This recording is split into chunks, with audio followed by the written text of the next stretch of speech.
നമസ്കാരം. Open and distance ലേണിങ്ങിലൂടെ അഥവാ private രജിസ്ട്രേഷനിലൂടെ ഒരാൾ ഒരു PG എടുക്കുന്നത് എന്തൊക്കെ ലക്ഷ്യങ്ങൾ വെച്ചുകൊണ്ടാണ്? ഒന്ന്, അയാൾക്ക് ഒരു PG കിട്ടണം എന്നുള്ള ആഗ്രഹം. മറ്റൊന്ന്, ഒരു 90% പ്രൊമോഷന് വേണ്ടി,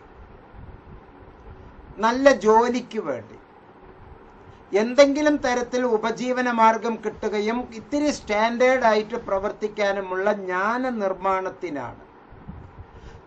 95% വിദ്യാർത്ഥിനികളും ആഗ്രഹിക്കുന്നത് അത് ഫീസ് കുറഞ്ഞതായിരിക്കണം, പെട്ടെന്ന് കിട്ടുന്നതായിരിക്കണം, ലഘുവായ സിലബസ് ആയിരിക്കണം.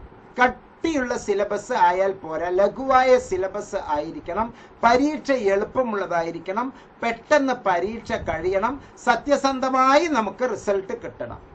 ഒരു തരത്തിലുള്ള മണിയടിയും ഒന്നുമില്ലാതെ സത്യസന്ധമായി നമുക്ക് ഉത്തരങ്ങൾ കിട്ടണം. ഈ 6 കാര്യങ്ങൾ വെച്ച് നോക്കുമ്പോൾ മുഹമ്മദ് മുബാറക് മാസ്റ്റർ കൃത്യമായി എൻ്റെ സ്വന്തം ഒപ്പീനിയനായി പറയുന്നു, Indira Gandhi national open university is the best.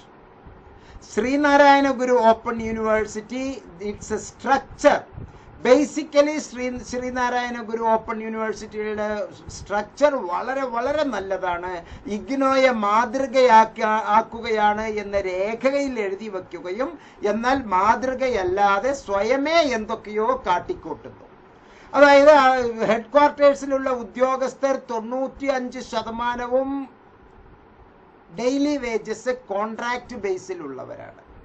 Contract ബേസിലെ ഡെയിലി വേജസിലുള്ളവർ, അവർ മൂക്കില്ല രാജ്യത്തെ മുറിമൂക്കൻ രാജാവ് എന്നൊരു ചൊല്ല് കേട്ടിട്ടുണ്ടല്ലോ, അത് തന്നെയാണ് അവിടെ കുര്യപ്പുഴയിൽ വെച്ച് നടന്നുകൊണ്ടിരിക്കുന്നത്. കുറേ മുറിമൂക്കൻ രാജാക്കന്മാരിരുന്ന് ചായയും വടയും കുടിച്ച് അവരിങ്ങനെ കുട്ടികളെ നന്നാക്കുന്നു എന്നുള്ള അർത്ഥത്തിൽ കുറെ ജാടകൾ കാണിച്ചുകൊണ്ടിരിക്കുകയാണ്. വിദ്യാർത്ഥി കേന്ദ്രീകൃതമല്ല അവിടുത്തെ സംഭവം എന്നുള്ളതാണ് ഞാൻ ഇവിടെ തെളിവ് അടക്കം പറയുന്നത്. ഇവിടുത്തെ ഈ വീഡിയോയിൽ നമ്മൾ ഡിസ്കസ് ചെയ്യുന്നത് MA ഹിസ്റ്ററിയെ പറ്റിയാണ്. ഞാൻ വഴിവിട്ടൊന്നും സംസാരിക്കുന്നില്ല. കൃത്യമായി MA ഹിസ്റ്ററിയിൽ ശ്രീനാരായണ ഗുരു ഓപ്പൺ യൂണിവേഴ്സിറ്റിയുടെ എന്താണ് സിലബസ്, പഠിക്കാനുള്ള കരിക്കുലം എന്താണ് എന്ന് നമുക്ക് നോക്കാം. പ്രോഗ്രാമിൽ ഞാൻ ക്ലിക്ക് ചെയ്യുന്നു. പ്രോഗ്രാമിലെ UGയുടെയും PGയുടെയും ഡീറ്റെയിൽ ഇവിടെ വരുന്നുണ്ട്. ഇപ്പം registration Sreenarayana Guru open university close ആണ്. അഡ്മിഷൻ എടുക്കാം എന്ന് പറഞ്ഞ് നിങ്ങൾ കാത്തിരുന്നിട്ട് വിഡ്ഢികളാകരുത് എന്നുള്ളതാണ് ഞാൻ താങ്കളെ ഓർമ്മിപ്പിക്കുന്നത്.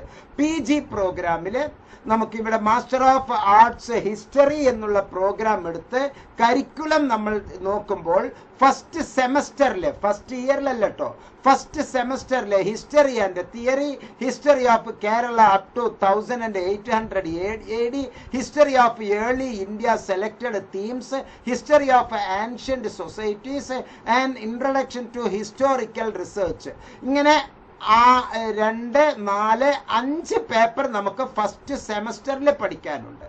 സെക്കൻഡ് സെമസ്റ്ററിലെ 1, 2, 3, 4, 5 എണ്ണം പഠിക്കാനുണ്ട്. എന്ന് പറഞ്ഞാൽ 6 പേപ്പർ പഠിക്കേണ്ടത്. ഇഗ്നോയിലെ ഫസ്റ്റ് ഇയറിൽ വെറും 6 പേപ്പർ അല്ലെങ്കിൽ 5 പേപ്പർ തരുന്നതിന് ഇവിടെ ഈ Sreenarayana Guru open university first ഇയറിലെ 10 പേപ്പറും സെക്കൻഡ് ഇയറിലെ 1, 2, 3, 4, 5, 6, 7, 8 അപ്പൊ 18 പേപ്പർ വേണം നമ്മൾ ഇവിടെ പഠിക്കാൻ.